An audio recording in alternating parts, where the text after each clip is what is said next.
What's going on, everybody?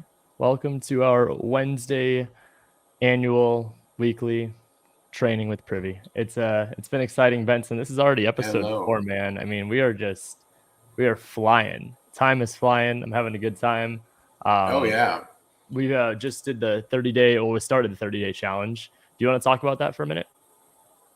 for sure. Yeah, it's been. Well, last week we did the boot camp, so we had 3 days of intensive training on how to use Privy Mhm. um, within kind of the framework of closing deals. And Privy is involved in most of the major steps in executing a deal.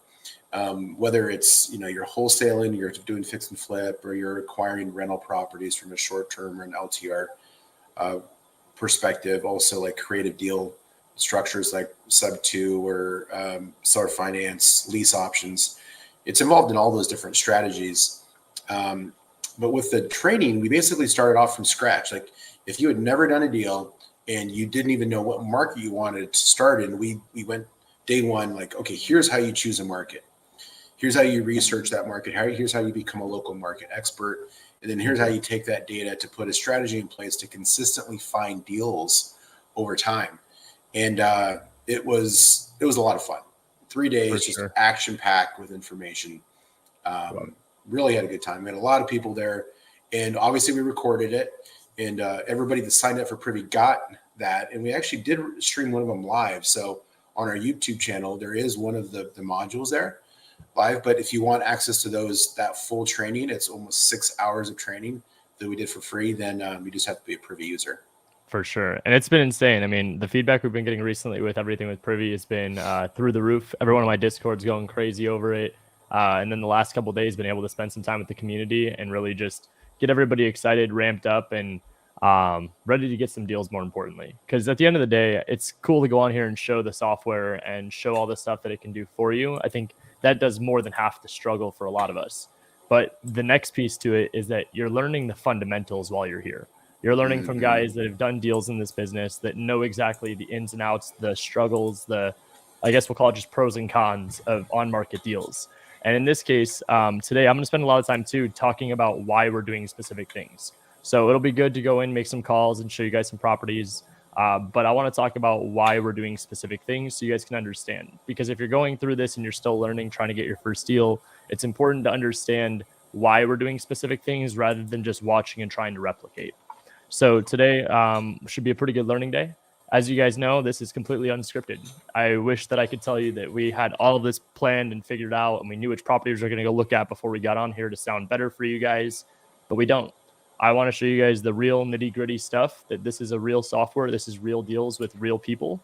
And if you guys have been watching us on the 30-day challenge or watching these live or the recordings afterwards, you guys know that sometimes, I mean, I have no idea what to expect in these calls. The good, the bad, the ugly with the agents. I want to show you how we pivot, how we bring value to that relationship and still get the deals done. And then from there, if you guys have any questions, ask it live. This is an interactive show. The more questions you guys ask and the more engaging you are, the more value we can provide for others. So with that said, we don't have a market pick today. So if you guys don't mind in the chat, drop below which market you want to see. Let us know so we have a target to go after for the day. Oh yeah. So we got somebody from Maryland, Crazy. Colorado Springs, Houston, Okay. Texas.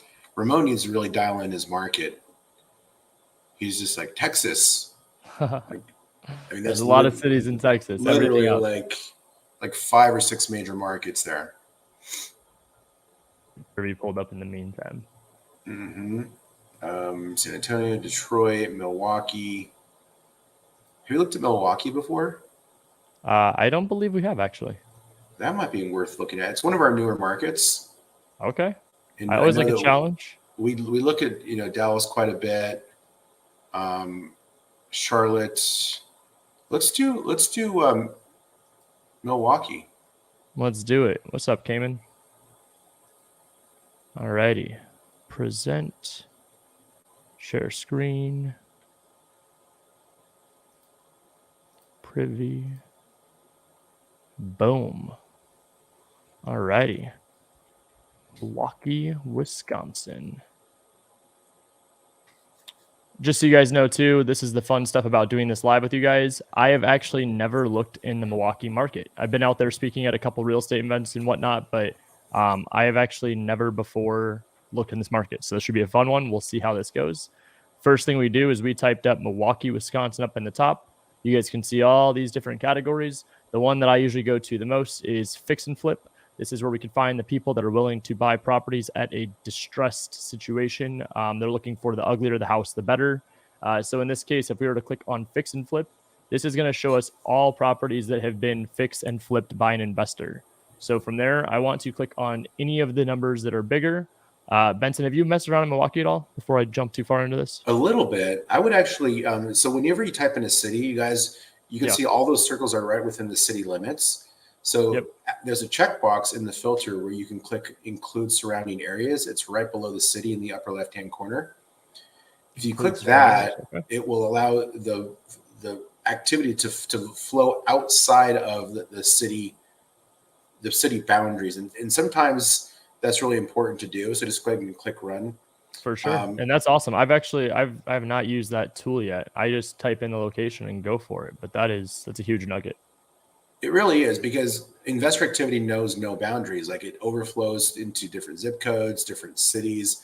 You know, and there's like Milwaukee proper, and then there's like the suburbs, right? Which a lot of people consider still Milwaukee. And so you shouldn't let like a boundary stop you from looking at it. And so that's definitely something there. And you can see, like, you know, like that 130 and that 122 are still kind of inside the city limits. So that's where I would look. For sure. So I'm just going to click on the 130 just so it goes a little bit more zoomed in here. And now there's still a lot available. So at this point, I'm looking at all the sold. Benson, how do I get the list pop up back? It's not there. My list disappeared over here. So if I zoom in a little bit more. Oh yeah, it's just, you just have to get closer. Once there's below 300 there's on just the map, so many. It'll show those on the left-hand side once you get below 300. That's crazy. Okay, so guys, there's that many opportunities here. So that goes to show you, like, there is no real wrong spot. I mean, usually if you zoom in, especially like in Phoenix, we have like one specific pocket where it's blowing up. So like over here, you zoom in, there's a lot of different opportunities. The thing that's most important, if you guys have been following along on these lives, you understand why we're doing this. If you guys are new here or even a newer investor, the point of going and starting with sold is because we've got to get familiar with our market. So the reason we're doing this is if I can see the sold data from a property that just sold on 2/16/2023, that was just the beginning of last month, not even 3 weeks ago, right? Because it's, holy cow, it's already March 1st today. But we are 2 weeks prior this deal sold, and we can go and get familiar with the area around here. I want to do just kind of like some light scrolling around and see 210, 168, 205, there's 209. There's a pretty common theme that these are high ones, low twos. So that's just getting us familiar with the market. From around there, I can scroll down through here. What I like about this filter is that it's by the most recent sold. So if I'm trying to find something that was just renovated, the reason as to why we like to look at the properties that have sold the most recent is that what ends up happening when an investor fix and flips a property? They have another project that they're ready to bounce into. So in this case, if they sold this property on 2/16/2023, odds are they just got funds back. And so what are they going to do next? You don't know until you call, and there's a few different ways you can go about this. The most important piece that I want you guys to understand about this is that this is the foundation of finding a buyer first. So what we're looking at is if, for example, because I haven't gone into this market, I can even just go and click on this one to start. I want to see, is this a property that looks like it was nice and remodeled, cleaned up? And I would say it definitely has been good condition, kept up. If someone was living in here, remodel wise, looks like it's fresh paint, carpets in good condition, nice tile, good flooring, baseboards are nice. Everything about this screams that this is a property that I would consider to be something that they went in and fixed. Now let's look at the date it was bought. This will show you that it was 6/30/2022 to where they sold it. I mean, it was a little bit over, what is that? 6 months, 7, 8 months. I mean, that's not a great turnaround time, but all that said, they were able to go in, fix up the property, renovate it. The thing that I want you guys to make a note of, which is so important, this deal was bought off the MLS. Like, this is incredible. This is what it's all about, and this is what I love seeing. These are my favorites when I go through the sold. Every now and then you do see some that just show it's a Google image photo and it looks like the property was bought off market.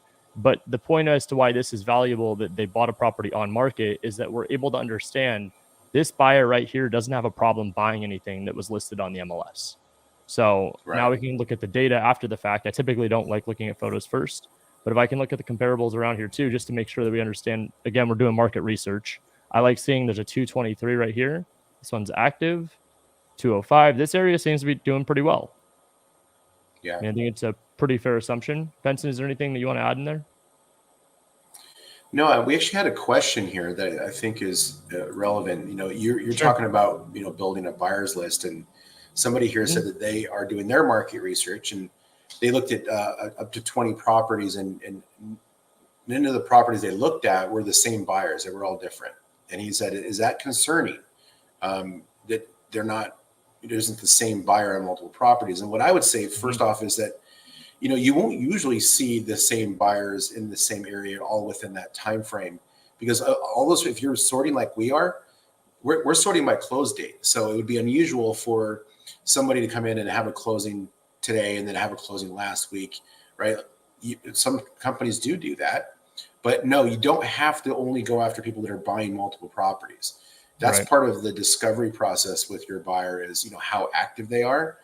But when you're looking at our data, because we sort by sold date, at least on the first pass, you're not going to always see that it's the same people. It's oftentimes and here's the other thing too, right? Like, you don't need one buyer that buys everything, but also to not get intimidated or overwhelmed here, you don't need 50 buyers. The one thing I want everyone to understand is that this is like my KPIs for like what you need in your database at all times, and this is just a minimum. 25 agents in your database and 5 buyers. The reason I say that is because when I first started this, I didn't even have 25 agents, and I was doing multiple deals with these same agents. So if you had even 5 agents to start in your sphere and 5 buyers is what it took me to do the first $250,000 year. So if you're talking 5 buyers, let's break that down even further.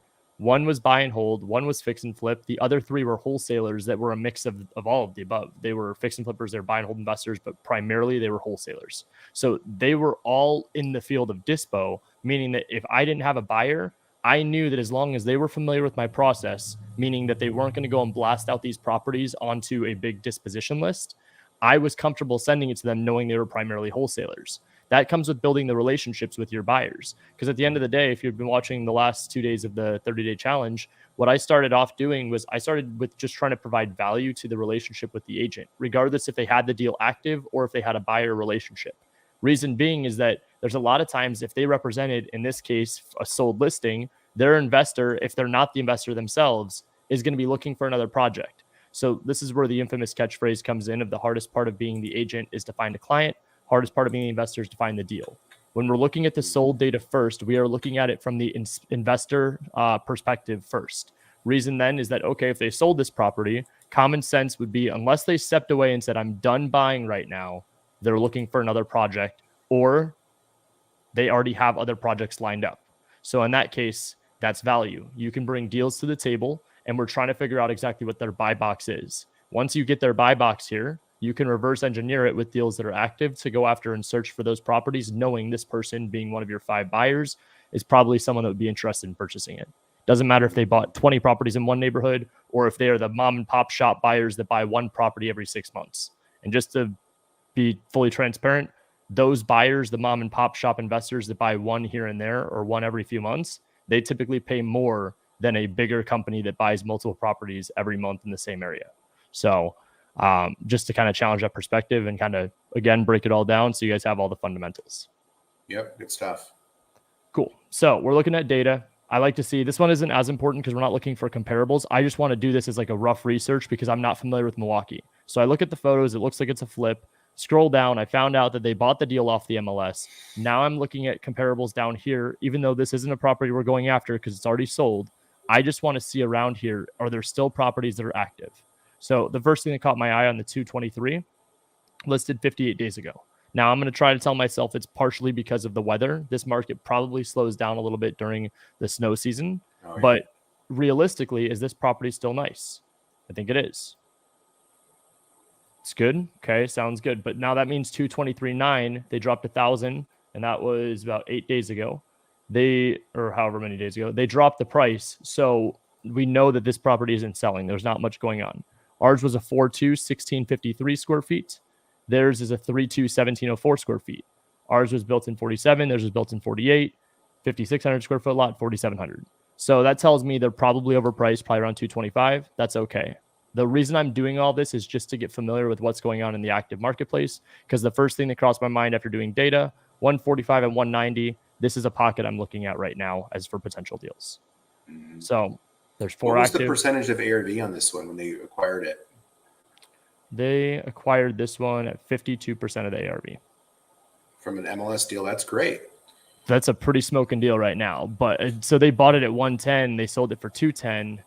I mean, they did hold it for a minute, but we don't have the full story as to what happened. It might have been something structural. It might have been something interior, like within the walls, electric, plumbing. Might have been some big ticket items. Might have had to pull permits. We don't know the full story until we call. But the point is again, going back to data, if they bought it at 110,000, they sold it for 210. That's $100,000 difference. Did they use cash or did they go and finance? Did they get a hard money loan?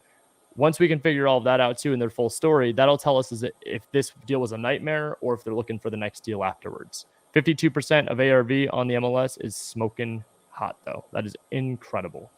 Oh, yeah, that is great. And that's what Privy does well, you guys. Like those deals that you can get at that low percentage of ARV, you can get those from the MLS all day if you're targeting high investor activity areas. You won't find those in an area outside of where we had those blue bubbles. They don't show up. And it's the reason is because that percentage of ARV drops when there's renovated homes around it. So make sure that's where you're really focusing all your effort is in those high investor activity areas. And you'll find more on-market deals in high investor activity areas than if not. Now, that actually goes to say that it's really difficult to make the numbers work on on-market deals and get offers submitted on them, because when you're submitting offers and all the houses around a house that's on the market are unrenovated, then now to get your percentage of ARV to work, you have to lowball, and you're submitting lowball offers to people who have stuff on market. And that's why historically people have said that on-market deals don't work, is because they weren't using the reverse REI strategy. When you are super laser focused on specific areas, this strategy works. If you're just looking based off of convenience and you're writing on properties that are on the MLS and there's no fix and flips around it, it's not going to work as often. So Absolutely. Get out of your own way, right? Don't just look willy-nilly. Don't look where you live or where you work or where you went to school or where you vacation or where your uncle lives. Like, investor activity is the key. Absolutely. And we have a question here from Patricia. Just to recap, Ryan, you said to find a vetted buyer, it's easier to call the agent that represented the seller with the rehab property. Absolutely. It might be a little bit of a tongue twister there, but just to try to break that down, we're looking at sold properties where the person that sold it in the transaction, that is what we're going to call the seller of that property, they employed a listing agent to help them sell the property. Now, we don't know if it is the person that actually listed it, if they're the seller or if they're just the agent. In this case, what we want to see is the tax records. So go to property history. Nope. Tax assessor. There we go. Property history will show it too. So this is the owner's first name. Is that backwards? Or do you think that's their first name? Takwa. It's hard to tell. Takwa Jackson. Yeah. Okay. And then Daryl Thornton. So now what I'd want to double check is if I go up here and see that agent's the same name, which it's not, this agent represented these sellers in the transaction. So if they represented these sellers, this is exactly what I was talking about. It could probably be mom and pop shop investors. Does that make sense? Ryan, go ahead and check the property history real quick too, because if the deed was recorded, then you can see here that actually the buyer, the Takwa and Daryl, they're the ones that are living in it now. The flipper was Fox Transportation Services. Gotcha. So I had it backwards then. Well, you never have it backwards. It's just one of the benefits of using Privy is that with a direct to MLS, sometimes if that thing closed yesterday or like within the last week, the flipper will still be in the current owner's space, which is where you looked initially. But eventually the deed will be recorded at the county and then that will be updated. And then that's when you see that Takwa and Daryl are moved into the current owner field in the assessor's record, right? But right here is what tells the story. So if you go back to assessor's record, you can see Takwa now is the current owner. New homeowner. They're the new homeowner, but the property history will tell you that. So what you're looking for is when you go back to property history, and you can see back in July where that company, it's hard to see, Patricia's in front of it. Can you scroll up a little bit? The other way. I'm not seeing it. It doesn't let me. Oh, maybe can you remove the Patricia pop-up? Where's the Patricia pop-up? It's I'm not seeing it. Oh, you don't see it on your view? No. Oh shoot, I see. There we go. Sorry. Okay, there we go. So you can see where Fox Transportation Services bought it back in July, right? That's what you'll see on a house that just sold. It's just that this final transaction won't even be there because the county doesn't have it yet. So what I should have done there is go to property history. We can reverse this too by looking at the dates. So it's the 2/20/2023. The buyer is the new homeowner. So we were looking at tax records. I had that backwards. So Fox Transportation Services is the seller, and that was the person that, unless the owner of that LLC is Kenyatta Hendricks, which we're not sure. I mean, we could check on Open Corporate. We could call them. What I would recommend, most importantly, is just jump into a conversation with the agent. The reason being is that part of our KPIs is 50 conversations per day. And as we're talking to these agents, we're trying to get as many of conversations happen as possible per day per person. So in this case, if Fox Transportation Services LLC is the person that sold it, I now have a reference point when I call Kenyatta Hendricks and just say, hey, my name is Ryan. I'm an investor. It looks like you just sold the property out on Medford Avenue. I wanted to see, are you guys looking for any more flips? Because I would love to be the person that brings you guys the next one. I'm curious. So it sounds like you must come across it fairly often where the agent is the flipper. Yeah. I mean, does that happen often enough to where it's its main strategy, or could you just assume that they're not the client? You can assume that they're not. Out in Arizona, a lot of the people that I'm calling, they are, if they're not a part of the LLC, they're being compensated by the LLC. So they're doing it almost like a flat fee listing, and then they're getting cut in on the profit or a certain percentage. There's a lot to unpack. There's a lot of different ways it could even go too, right? Like the agent that has the listing might do it for no cost to list, because maybe they brought it to them at cost because they found the deal for them from somebody else. So that's kind of what ends up happening a lot more often, is that the agent is a part of like the deal somehow. But all that said, I mean, it's a safe assumption too. It's probably even a better practice for people that are newer to not overthink it and just assume that the agent isn't involved, and that Fox Transportation LLC is just the seller in the transaction. It's probably a better way to start off. I would think so too. It'll just keep it nice and streamlined. That way you're not digging deep and then going into some rabbit hole to try to figure out something that maybe it isn't true. Right. And then through the discussion with the agent, they can say that, hey, are you involved in this flip on a deeper level, or were you only the agent? And if we were to go and like look up that, we can see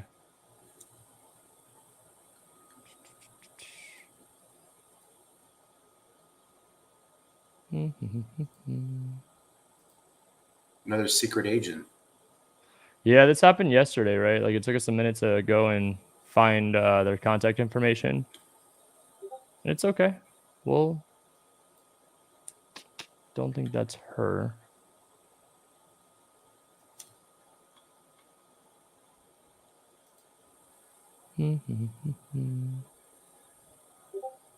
Oh, Milwaukee.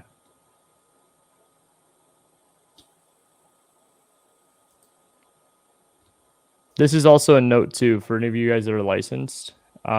Make sure your information is accessible. Yeah, no kidding. You're missing out on business. Well, for sure. Because at the end of the day, we're trying to get in contact with her. If you guys are a licensed agent, Privy has some markets that have MLS data where you could go and see the agent information. But in this case, we are trying to show you guys you can Google it. Realtor.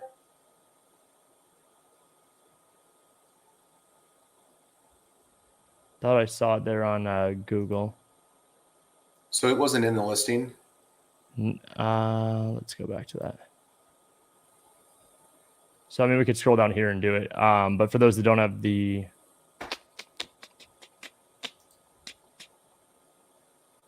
No, doesn't look like it.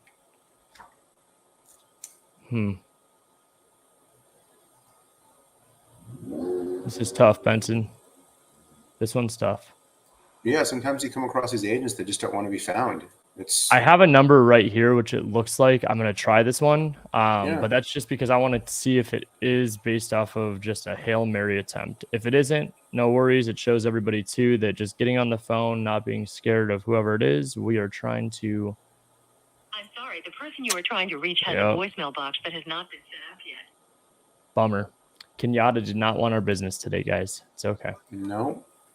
So we're on to the next, though. In this case, if the agent information was there, or if we would have been able to find that information a little bit easier, we would have been able to call them and figure out if that buyer was still looking for their next deal.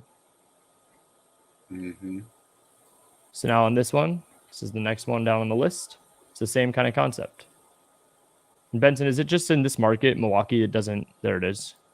There's Kenyatta. It is on the left side. That was the same number I just called, though. Does this information show up for people that just have the investor package, or is it just for those that have the agent? Just the agent currently. Okay. Yeah. So in this case, we know it is the same agent that had that one, that had that one. So Kenyatta seems to be a rock star over in this area. Where is this property at? Am I missing it somewhere, Benson?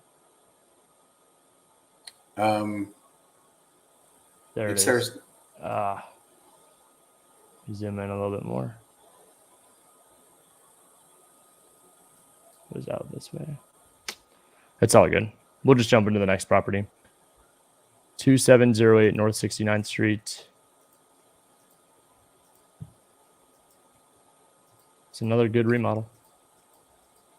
Real basic, though. Like, they didn't do a ton to... No. And honestly, I mean, these are the kind of flips that I'm seeing go on a lot more often right now. If you can go in and wholesale something, take it, carpet, paint. Looks like those are original cabinets.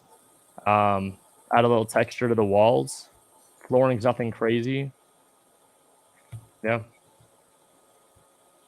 In this case, too, we would Google that agent's name, but I want to look at the data first.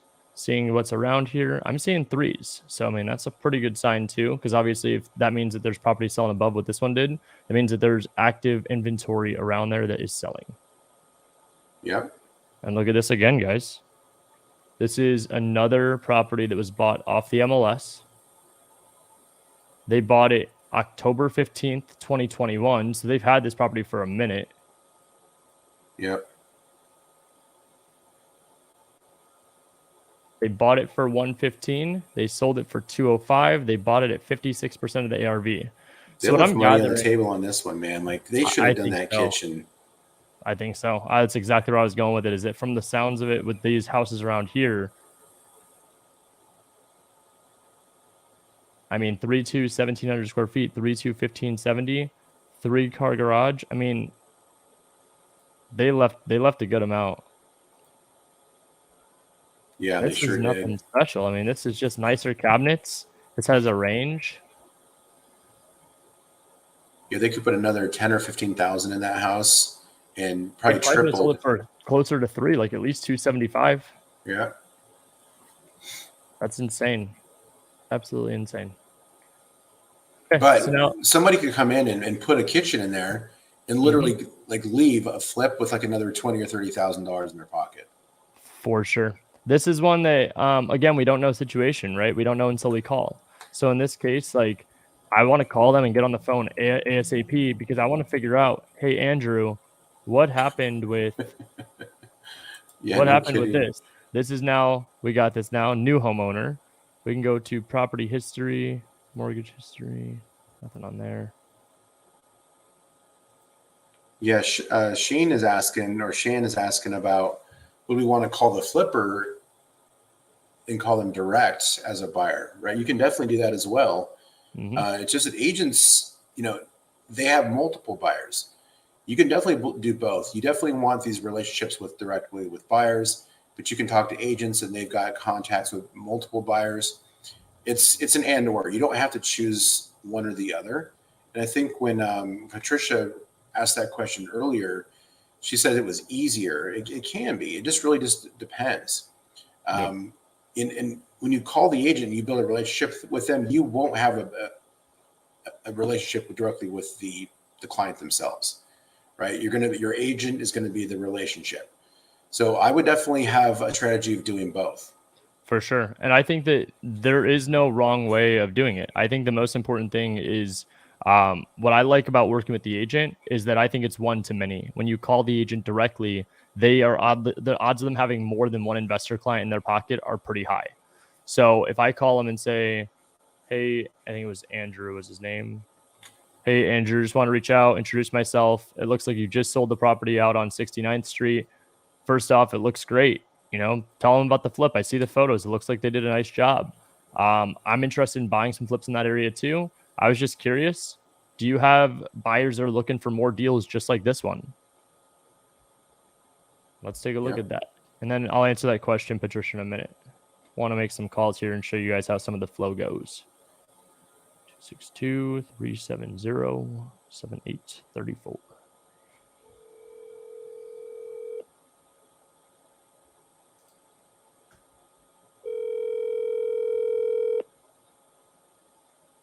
This is Drew. Hey, Drew. My name is Ryan. I'm an investor based out of Arizona. How are you doing today? I'm doing pretty good. And yourself? No complaints. I'm calling about a property. It looks like you just sold out on 69th Street in Milwaukee.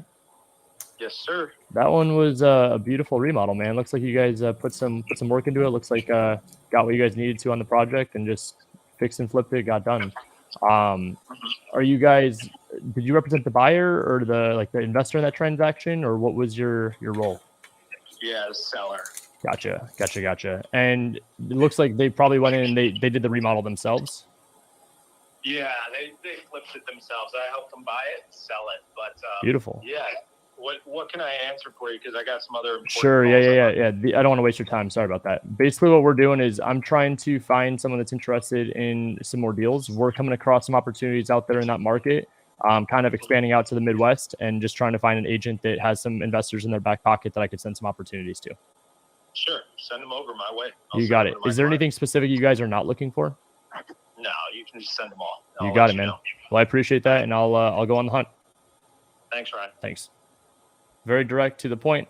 The reason I wanted to throw a little bit of a curveball and not pitch around was I was asking, what was your role? We knew he represented the seller, but I wanted to see, which was exactly what I said could happen in a transaction, is that he's like, I found it for them and I sold it for them. Meaning he probably did it for a discount on the list side, but he also might have been compensated with the money on the flip. We're not exactly sure. The most important piece is that we got a buyer out of it. So Drew represents an investor client. They go in, they fix and flip properties. He's a busy guy, said send over anything. Rather than saying, what's your buy box? I said, is there anything specific you're not looking for? Is there anything like you don't want? Is it going to be a year built? Is it going to be 2-story? Is it going to be, I don't know. I don't know this market. So tell me. So in this case, it's just efficiency, getting on the phone, building the relationship. And then we have a buyer to go and target for deals that we're now looking for, if that makes sense. And you probably would have stretched that out a little bit longer if he hadn't said I'm handling something else.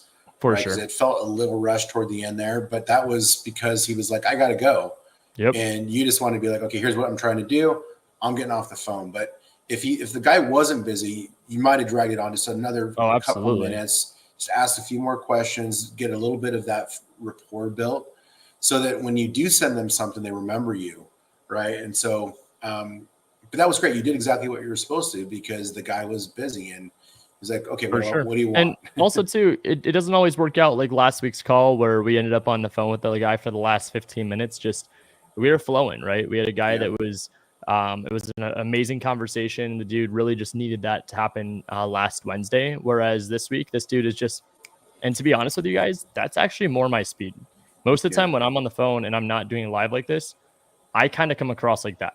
I come across like, hey, I'm busy. This is what I'm doing. If I feel a good vibe from them and I could tell that they're willing to put in the work, I change my tone to match whatever it is that they're doing. But in most cases, when I'm going and doing agent outreach, I'm almost in a rush to get my 50 done as soon as possible because that's one of my checks that I need to get. From there, then it's okay. Now, how can I go and spend the rest of my day getting out as efficient offers as possible? So if I'm not having conversations as quick as possible too, and I'm dragging them along, I mean, if each conversation is 30 minutes, 50 is a very long day, right?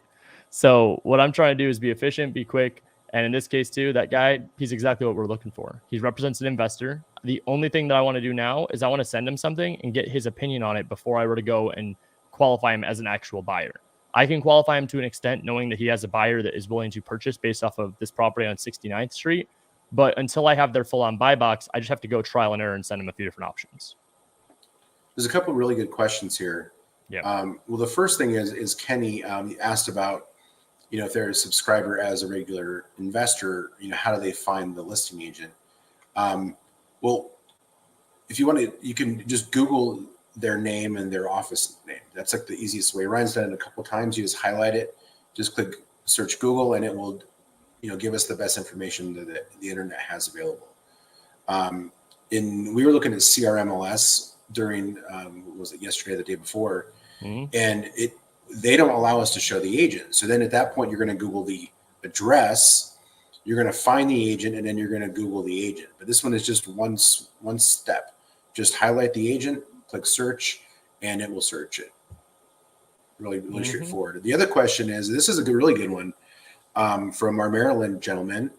By contacting the agent that works with that flipper, are you less likely to be able to present an on-market deal to them? That is a phenomenal question. So yes. Remember what I said. This is something that I referenced in most of these videos, is that the hardest part of being an agent is to find a client. The hardest part of being the investor is to find the deal. So in this case, the realtor is not going to burn a bridge with me because, one, I might be another client to them. Two, if I'm bringing demand, or supply, which is what their client is demanding, which is the investor, it's the deal. So the value I'm bringing is, here is another deal opportunity. Why didn't they go find it themselves? It's because they are probably not spending as much time as we are on the MLS. And if we come across an opportunity that, one, they didn't see, or two, let's just say that, I don't know, maybe it just went on the MLS, or maybe it just dropped in price to where it makes sense as an investor, I'm going and trying to do the dirty work of finding the deal. Once I bring it to the table, as long as it's below list price, it's an opportunity that they get, that they don't have to go and say to their investor client, yes, you're paying list price. Yes, I'm getting the buy side commission. We can structure that whatever makes sense, which kind of goes to the next question of Judy, which is, Ryan, do you split your money with the agent that brings the buyer to you? Depends. If they found the deal and we were doing an MLS, they get the commission. If it's a deal like this where I'm going and building a relationship with a buyer and then I bring them an on-market deal, I'm going to take the commission. I'll let them take part of the assignment, might split it with them 50-50. But like we've got a deal right now with a couple students and agent investors where they went, found the deal, came to me and said, hey, I have it at 255. I have a buyer lined up at 260.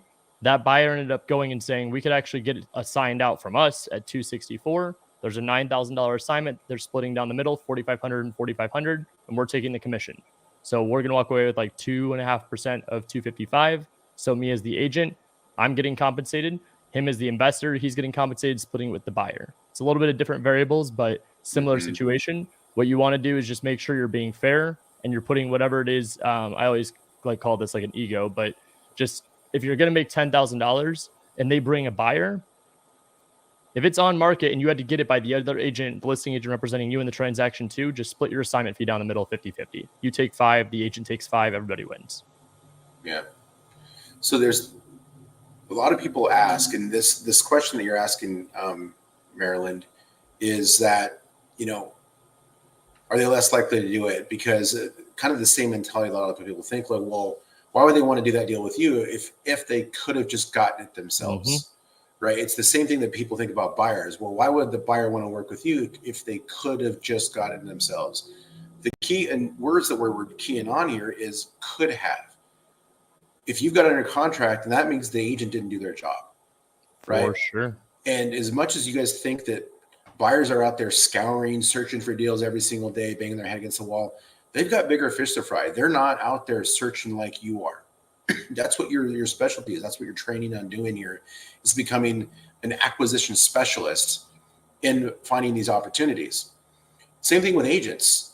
And we've all had those experiences with agents where they're all like, they talk real big talk and they're just like, yeah, I'm going to do all this stuff for you. They're like, yeah, send your properties over. I'll comp them out. I'll do this and that. And then at the beginning, it's like they're on point. And then slowly you hear from them less and less. You're sending them properties when they used to return your comps the very next day. Now it's taking them a week. They were sending you opportunities every day for the first 2 weeks. And now it's like You got to call them and be like, hey, is there any deals? And they're like, oh yeah, I'll check today. And then maybe they'll send you something. Agents are not great at their job.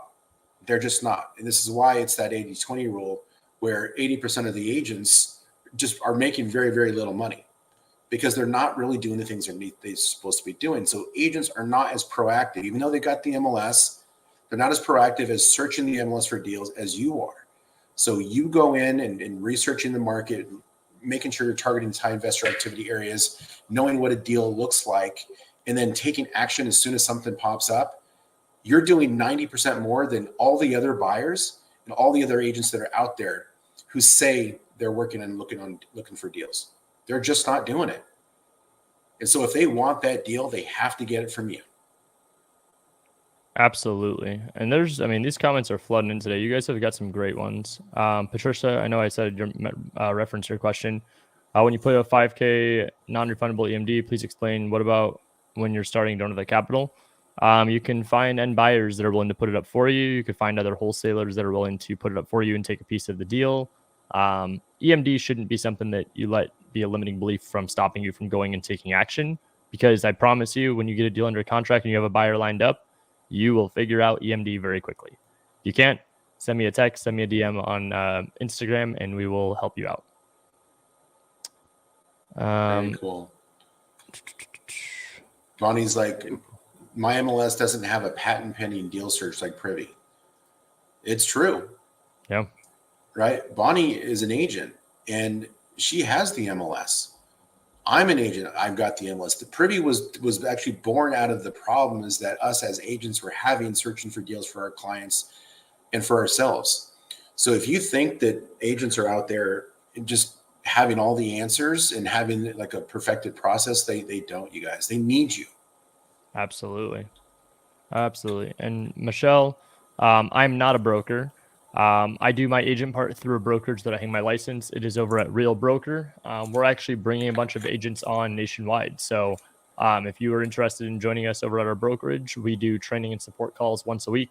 Our broker is super friendly with the strategies. We do all of our deals on market, working with other agents. We disclose everything that we need to. Beautiful. So we've gone through some sold properties. I think that what I've been able to gather out of it is we have a buyer that said send them anything. We are looking at 50 to 55% of ARV. I think it's safe to say we could probably go up to 60 just to see how many results are actually there. But I'm able to reverse engineer from finding a buyer first to now pivoting over to a seller or what is for sale. And in this case, let's go ahead and take a look. Let's look at active, take off sold, bump it to 60%. We didn't really get much criteria from our buyers. I mean, it is what it is in that case. Typically, like Benson said, I want to stay on the phone a little bit longer, get a little bit more detailed, qualify them out. Like we had in the conversations over the last couple of days with the 30-day challenge, there was a couple agents that were basically just telling me exactly what it is they were looking for. Yesterday, we had got the guy Luis that told us anything under $500,000 he's open to. Then we also had the girl, I think her name was Silk, and it was anything over $1 million they're interested in. So I had a pretty good range for buyers. Here, we didn't really get much price point. Let's just run and see what's available active at 60%. Yeah, there's one filter there you're going to want to tweak, Ryan. So you're going to change the sort to days on market. Oh, that's after the fact, though, right? I guess we could do there. It's right there. And then, well, and that's what's in the green button. When the green button's popped up, it does automatically sort it by days on market. So you're looking at the newest listings first. Okay. Anything else? And then the timeline, you can make that shorter there if you want to look at stuff that just came on the market in, say, the past month or stuff that came in. Let's look past 6 months because I think 6 months is pretty healthy. And I always like to look at things that are sitting on market. And so I think this is a good opportunity. Perfect. Okay. So listed active 2 days ago, 3-1. Remember, all these are popping up because they're 60% of ARV. So this is an opportunity based on the data right now that's showing that these are opportunities we should be looking at. We could see also too, like these ones look like they're right here. Looks like this one's actually the same house. Yeah, it looks like there's a difference. One is without the street and one has the street. So that could be an MLS thing. Yeah. Let's look at that one. Man, it looks cold. Come on. You Arizona boys out there, man. You're probably like, no way. Absolutely. So I scroll down the comparables first on this one, just because what I'm looking for is I want to see what investor activity is going around here. And guys, look at this. I mean, this is 63,000. I've got 129, 132, 177. I mean, like, that's just incredible. 132, 31, 940 square feet. Sold on 2/9/2023. This one right here, that one's active. Sold 11/10/2022, 177. Our property's at 63,000. Wow. I mean, I'm not a brain surgeon. I'm going off of just of what I can understand here. This is more than half of this. So why wouldn't this work out? Yes, this one's a 4.2, 1,065 square feet. We're a 3.1. So even factoring in, this one's a 3.1, 940 square feet. This is probably the best comparable. This is like really at 50% of ARV in my opinion. Yep. This was probably bought as a primary house, but it was bought on the MLS. Back in 17. Yeah, and they don't have any other photos, which sucks. But that's okay, because what we're going to show you guys is that the goal here is to get on the phone with the agent, figure out the condition of the property. The one thing I am going to look at here is that it does look boarded up. So property's probably got some work that needs to be done, and that's fine. Let's call Corey. 414-364-3869.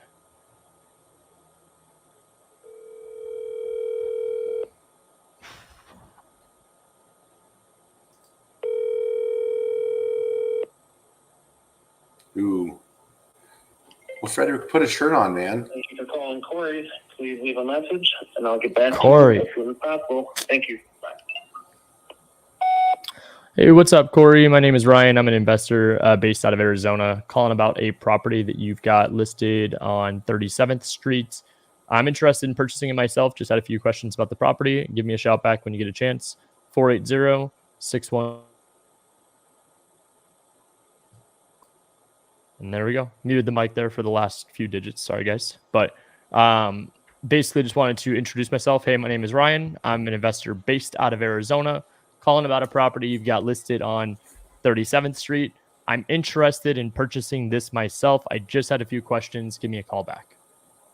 That's it. Real straightforward. What's the value in saying that you're from Arizona? Does that just kind of be more upfront about it? And it's more upfront. It creates, I don't want to say credibility, but it's like authenticity. I mean, how many times do you get calls per day? And maybe it's just me, I don't know. But how many times do you get a call throughout the day where it's random area codes? I just ignore them. So in this case, a 480 number, what kind of scammers out in Phoenix? I'm not answering this. Whereas when I call into the voicemail, hey man, just want to tell you I'm an investor. I'm looking at buying this house myself. I want help. I need help. That's my infamous line. I'm telling people I need help without telling them I need help. And I'm using the verbiage that is going to trigger a direct emotional reaction from the agent. The hardest part of being an agent is to find the client. If I'm saying I'm a buyer, I don't need to disclose that I'm an agent right this minute because I don't know if I'm representing myself. In this transaction, I might have him represent me to get the deal done. But if they have 5 other offers and he represents me, I could net the seller more money by him representing me as the agent. So if I know that through just situational awareness and some strategy behind this, all I'm doing is going to him and saying, hey, you represent me in both sides. You're getting the seller commission and my commission. I want this to like 55K, not 60K. I could get a little bit more of a discount. Whereas unless they have multiple offers that are at or above list price, we don't know because we can't see the condition. I can't give them an exact offer. I want to know more about the property. So I'm asking questions based off of the conversation I'm going to have with him when we get back on the phone. Got a couple good questions here. E. Manley is saying, how often are you using the list agent to represent you in the transaction versus working with a certain agent most of the time? You almost always go direct, don't you? My strategy is a little different because I'm licensed, right? So what I want to do is I want to go get the commission in a deal, and I do what I call as my double dip. If I can go get this deal under contract, and let's just say, like, I'm not licensed in Wisconsin, but like, let's just say it was $100,000 deal. if there was 3% commission being paid to the buyer's agent, I would get $3,000 in commission. And then if I assigned it from 100 to 110, I get a $10,000 assignment as the buyer. So I turned what would be just a $10,000 payday and an assignment fee as an investor to a $13,000 payday just by having a real estate license. Now, it doesn't always work out that way. I can't always get the deal done. So what I do instead is my last resort is kind of the dual agency. What I prefer is, number one, going and representing myself in the transaction to double dip. Number two is I like to go unrepresented. The unrepresented meaning is that there's no buy-side agency, because that typically means the buy-side commission goes back in the seller's pocket. There's a few more documents and stuff we need to be able to properly disclose that the buy-side commission goes away.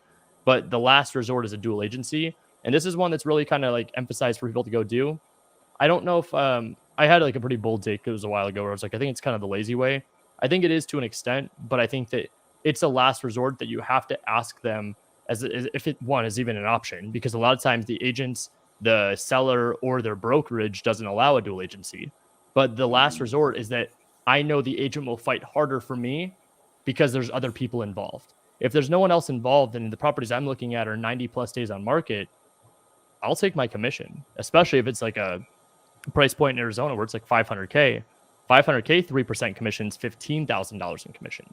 So our average commission last year, I mean, we did well over 6 figures of getting commission, and I didn't show a single house as a realtor. I make more money as an agent than most agents do, and I don't do traditional real estate work. I just work as an investor, but I utilize my tool of being a real estate license, having a real estate license. Well, and you can still make money on properties as an agent in Milwaukee. I can get a referral, absolutely. You get a referral commission. So you would get between 20 and 30% of the deal. There's a deal right now in Chicago, 220 or 215. It's 6% commission total, and I'm getting the guy found the buyer, and he got the listing for me. He's giving me a 25% referral off of the list side. So I'm walking away with probably like $2,000, something like that. And that's just for having a real estate license and getting a referral.